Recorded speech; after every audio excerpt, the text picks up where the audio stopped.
Hello, today we're looking at a ready to fly quad, but it's very interesting. This is the 2S Bassline HD from HappyModel, and out of the box it looks like this. It's pretty tiny, and you've probably seen tiny things like this before, but I haven't seen it with a WalkSnail camera and VTX in there and a proper UART-based Express LRS receiver. And I think this is one thing DJI haven't done. They haven't got a really small VTX camera unit. I think people are stripping down the Vista, whereas WalkSnail and HD0, they do have these real small boards, and there's various options available with this. This actually sells as analog. You can get it with digital, with WalkSnail at HD0, and then you can get different types of receivers and stuff.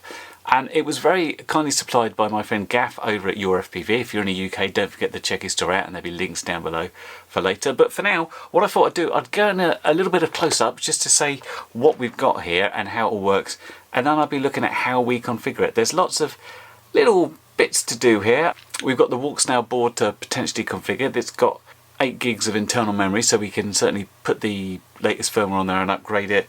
We'll have to go into Betaflight to see what version it's running and set stuff up. We need to check out the Express LRS receiver, put my bind phrase in, make sure it's running, you know, at least version 3, which is what I tend to run now. But yeah, let's get to close up, see what else you get in the box, and see how it all goes together.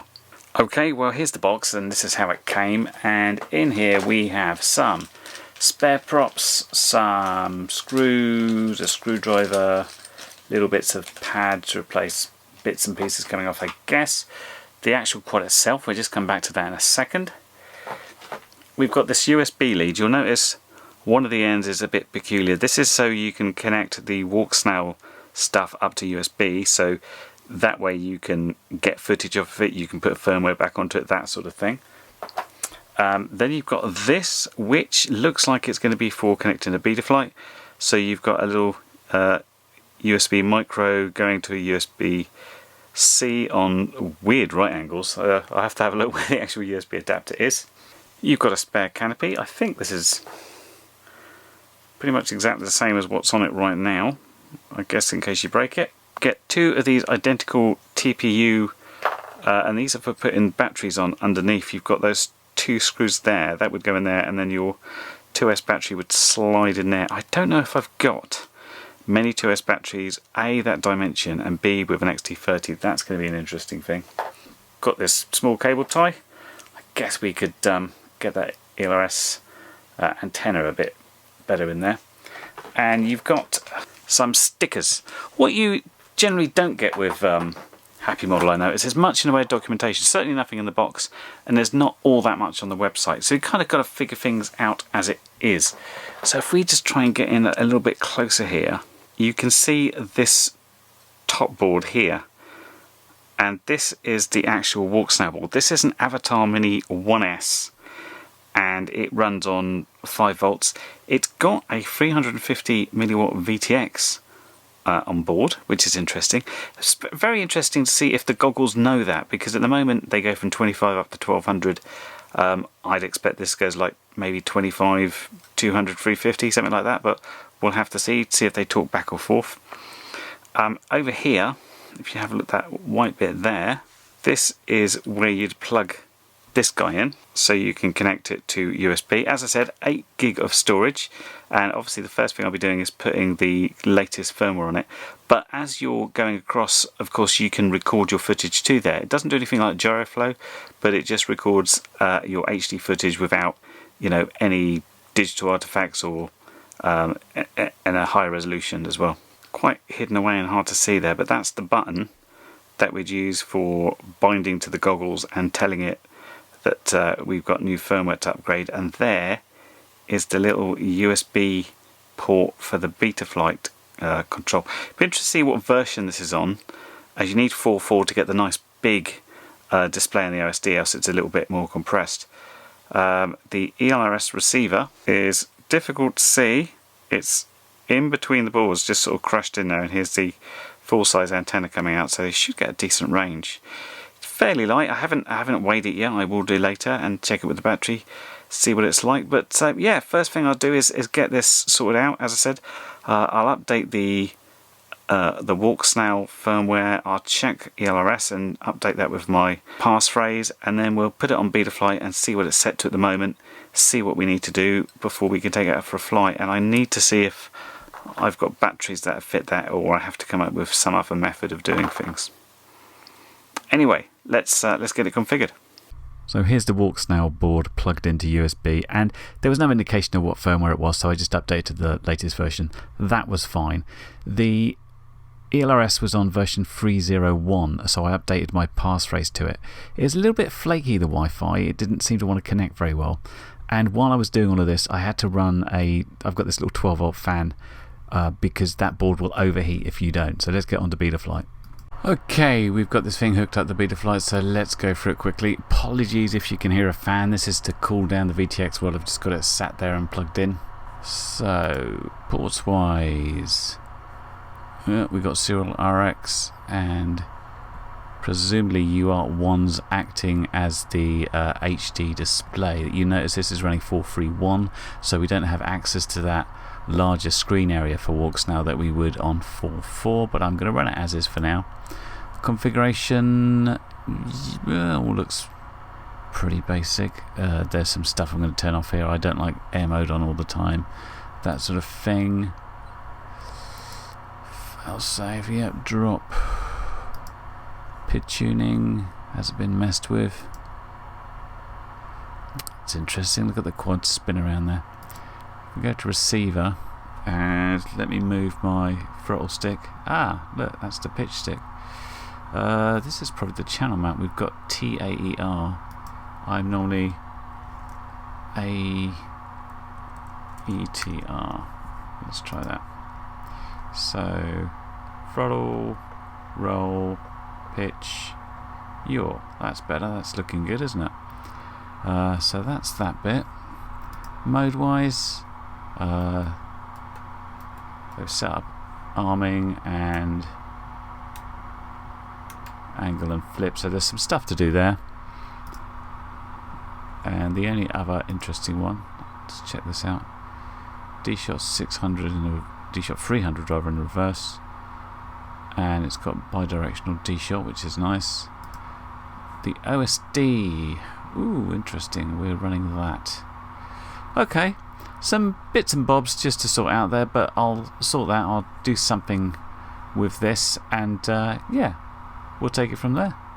In my last video I talked about repositioning OSDs, which I needed to do for the custom fonts, and when I plugged this in I noticed this had moved way over to the left, which is weird. So what I did, I used one of my custom OSDs and moved it back to the center. I said last time they seem to have a memory for each custom OSD, but I'm not entirely convinced that that's working completely, as I seem to have like the same position on multiple things having come back to it, which I thought was a bit odd. But what I did, I had my OSD set up, and I thought, you know, I better put it in the middle of the screen at least. And so if I look at that, this is what it looks like. So it's not as good as having the whole widescreen, but you know, it'll do. It's in the center at least. The other thing I said I wanted to check out is the output power. So if I go down to transmit power, it's currently at 25 milliwatts, and I kind of expected it to know what it was connected to, but at the moment it still goes through all the way up to 1200 milliwatts, which I know this thing can't use. So I'm not sure what these power levels equate to. I'll have to try and ask WalkSnail and see what answer I get there.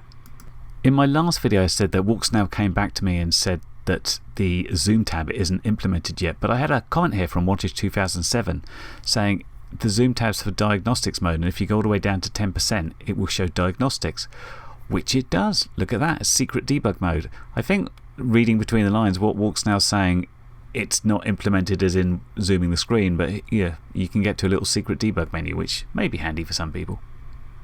It's not particularly useful for me for now, so I'm going to change that back. And yeah, we're looking good. We've got everything set up, and we've got a picture. It's just a question of thinking, how can I put the batteries in there now? Battery wise, I haven't got a great deal of 2S batteries with XT30 connectors, and those I do, well, that goes in okay, but I'm not particularly convinced with these YourFPV batteries. I mean, that's pretty tight, but that's a little bit puffy. Ugh. That one is, yeah, that's okay. The G and B ones are going to be good, but that 300 high voltage one is very tight. And this 451 that only has a JST connector is, no, not going to happen. So then I thought, oh, I could use this series connector and then get a couple of 1S batteries, stuffed them in, and that'd be good. But get one in okay, but number two,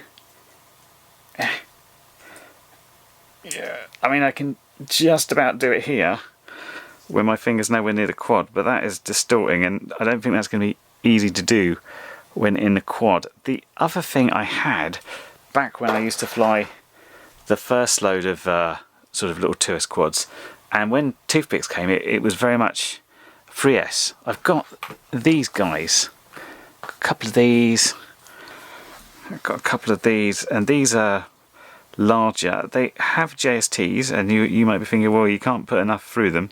Here's an adapter. That makes it a bit unruly, doesn't it? But I figure it's what I might try first. So rather than go ahead and screw one of these in, what I've done is I've just put this battery strap around there. It's a little bit big and bulky. I couldn't find one that I was particularly happy with. I've cut this down slightly, but that will fit one of these on okay, and well, fly. I just don't know how good these batteries are going to be. They're probably about 8 years old, so I thought, you know what, let's charge one up, charge one of these, maybe charge one of these, give them a quick hover in the garden, make sure they hold up to trouble before we go out and actually try and fly it. So here's the quick flight in the garden. Now I didn't give it any sort of throttle range in terms of minimising the throttle, as it's 2S, and I thought, I know, I'll put it in angle mode just to keep it easy. But of course I'm not used to flying in angle mode, and the camera's got quite a tilt on it, so it didn't sit quite right, so it was a little bit of a handful. But it, you know, it was small enough just about to take in the house and mess around. Yeah, the only thing I would have done is put a different throttle range in, move the camera angle a bit more flat for doing this sort of thing, and it would have been better. But yeah, it was okay. It worked well. The signal held up fine. Got a nice picture, and in the end we got about 4 minutes or so out of the battery, which is, you know, just gentle here, but I figure that'll do for taking it out. Hello, haven't been to this site for a while, just lets me fly up and down. It's about a 25-minute walk from home.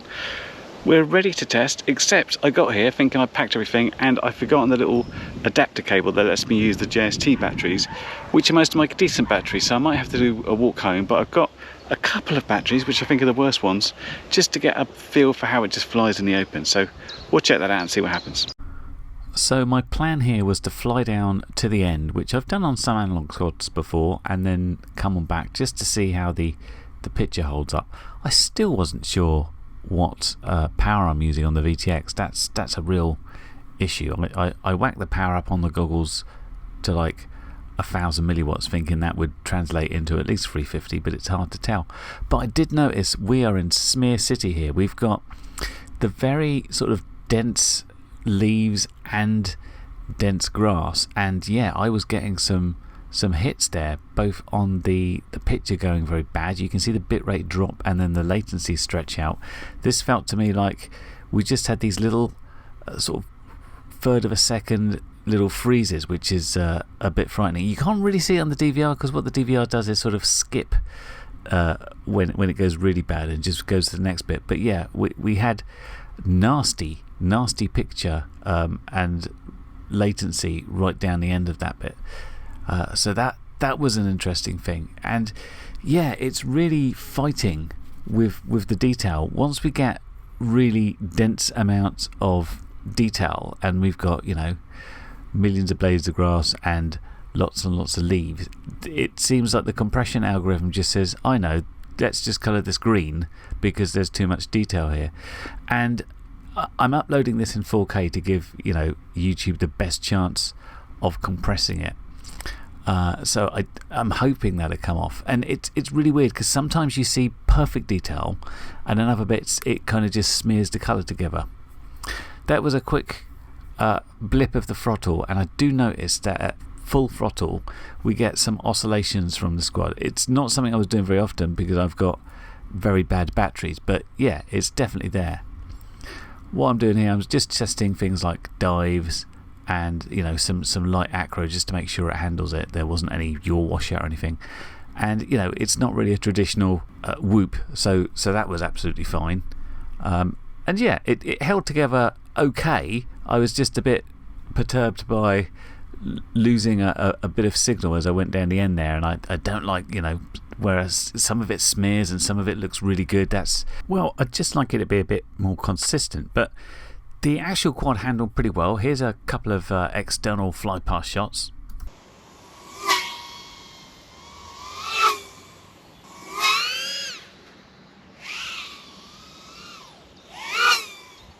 I did also try upping the bitrate to 50 megabits per second, but I still had sort of much the same smeary stuff, so that didn't seem to help an awful lot there. I was interested to see how the recording to the internal memory on the VTX looked. This is in 1080p 60, and I was interested because it's still, you can see little compression artifacts even though this is recording directly. It's not trying to, you know, compress it and beam it to the goggles. This is definitely a torture environment for this. You can just see little bits of artifacts and stuff that's not quite right. I hope this you can see that on YouTube. I can certainly see it on my screen. Okay, so initial impression wise, it flies pretty nicely. If you go full power, there's some oscillations there, so the tuning's not perfect, but cruising around is very, very smooth. The problem with the picture, maybe it's like everything's green and very dense. We've got dense amounts of leaves and grass, and that seems to really smear. When I went down the end there, the latency jumped up, so the bitrate must have dropped. I wasn't watching that one, and I had some like a bit sparse there. One of the problems is because I can't tell what power I'm on. I don't know what it is. In the goggles, I still get the normal 25, 200, 500, 1000, 1200, but I know this thing does 350 max, so how do I know I'm on 350? I don't know. Anyway, I'm going to have to go home, get the adapter, try it in some different places, which isn't quite so speckled with green. But yeah, aside from that high oscillation thing at very high throttle, it was fine in dives and doing little flips and rolls and stuff. I just need better batteries. So, back in a sec. So I actually decided to come back the next day. It was another decent day, and I charged up all the batteries and took the right adapters this time.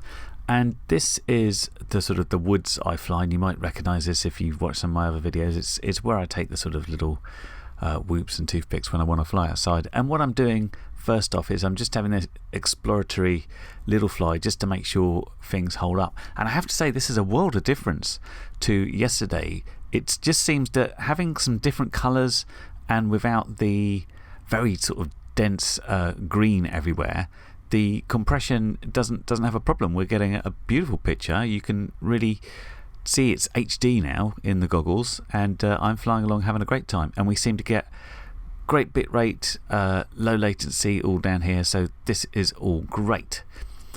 For some reason I've lost the range on this bit. I think it's what happened when I changed the bitrate to 50.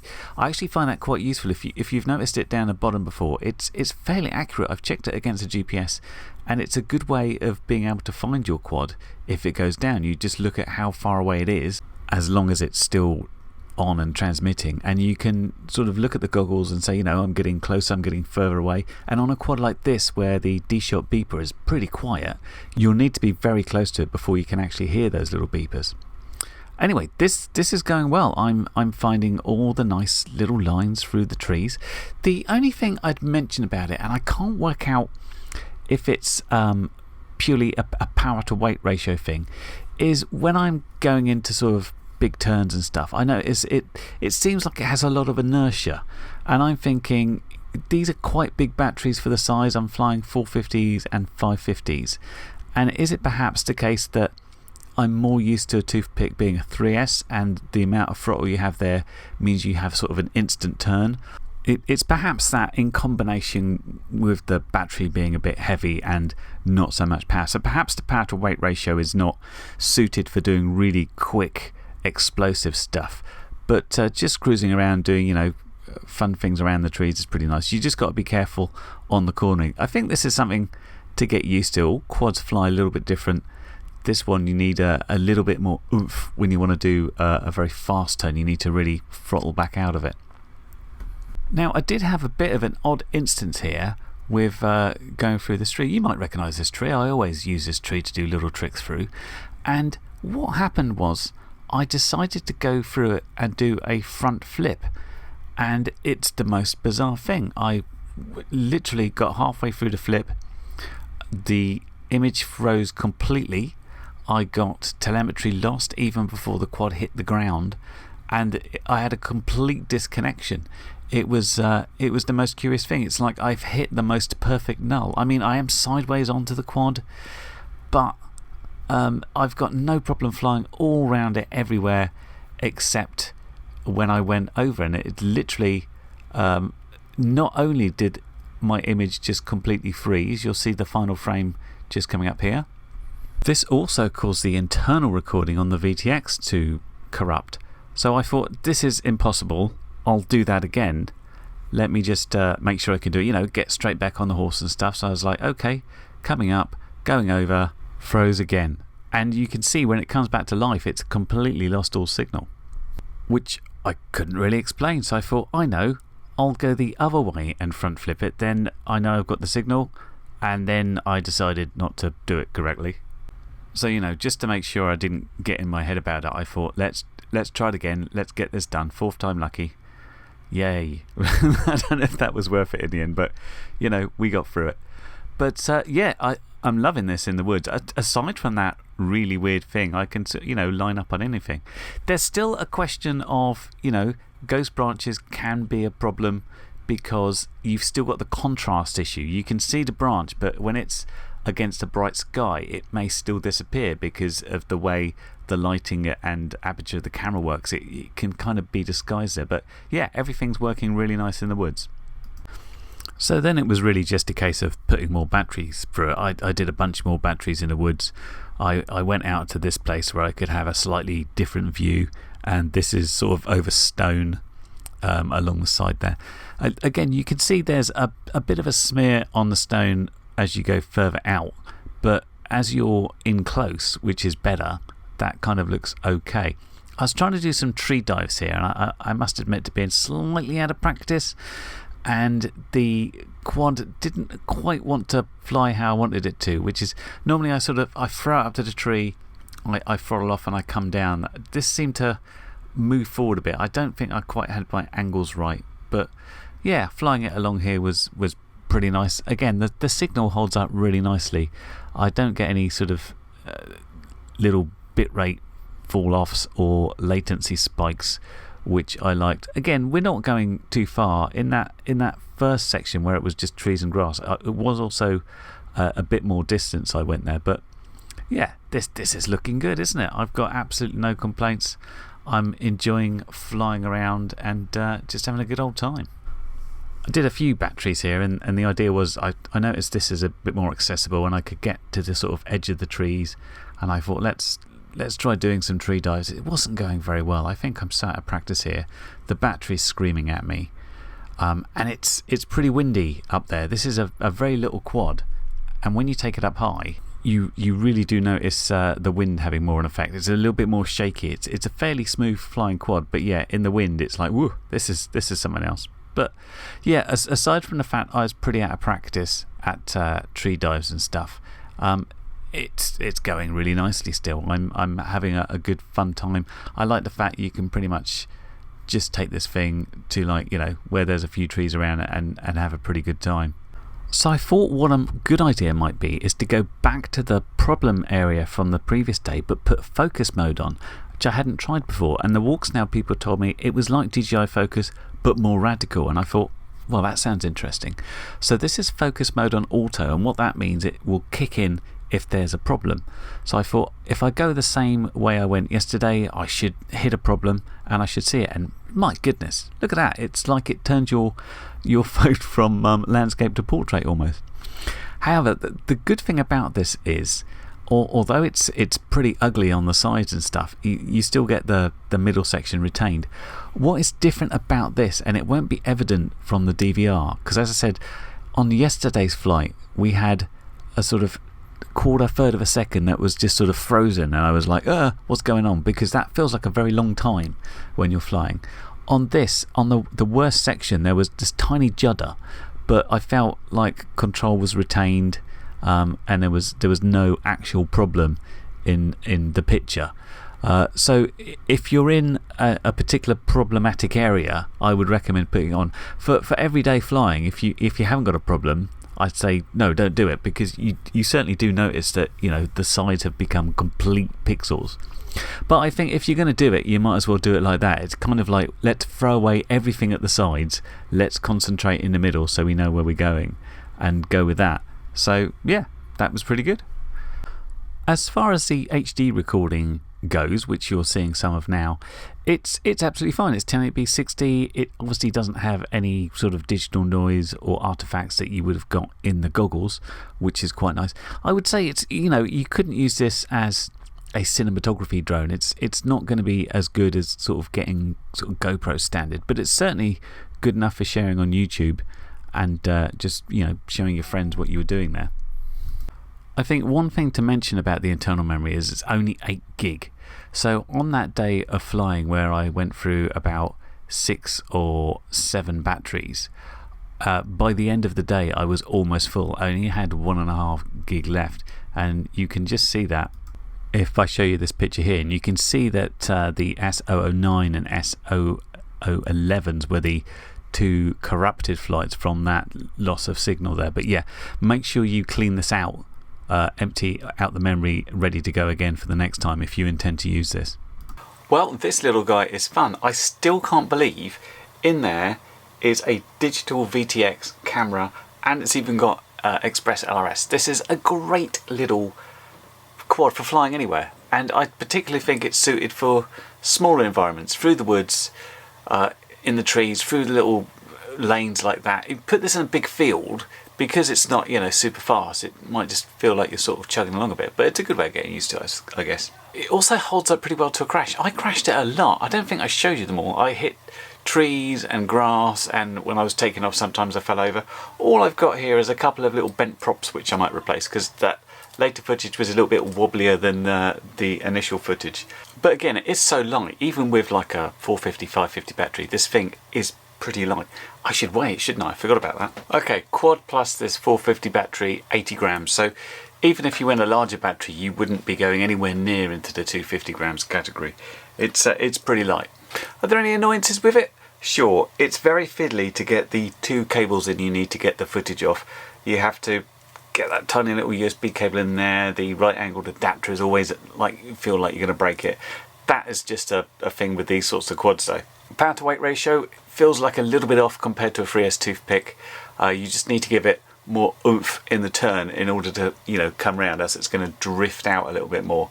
That is kind of getting used to it. This is not something you're going to really fling around really quickly, but it's great fun for just sort of cruising around and hitting little gaps around the woods through little trees, but careful about going forward like that over the Y-shaped tree. I don't know why that happened. It's another question for WalkSnail, and I did ask them about how the power in this relates to what's on the goggles, because obviously I want to know if I change my goggle power, am I on 25 milliwatts, am I on 100, how do I know I'm on 350? They haven't replied. Damn you. Partnership, WalkSnail, remember? Anyway, hopefully they'll come back with that and I'll know what I'm doing, and hopefully they might update the firmware so the goggles actually talk to the VTX, and then you get the proper different options you can use. I think we live in a general hope that the firmware will develop and improve. I still want to get rid of the smears. I go on about the smears because it's stuff you see. You can see bits of like really high definition footage behind a bit of smear, because that is slightly different. Like it's big pronged grass in front of a smear of grass, because that's different. It seems if you fly it in more variety places, it does better, like variety of different colours and textures and stuff.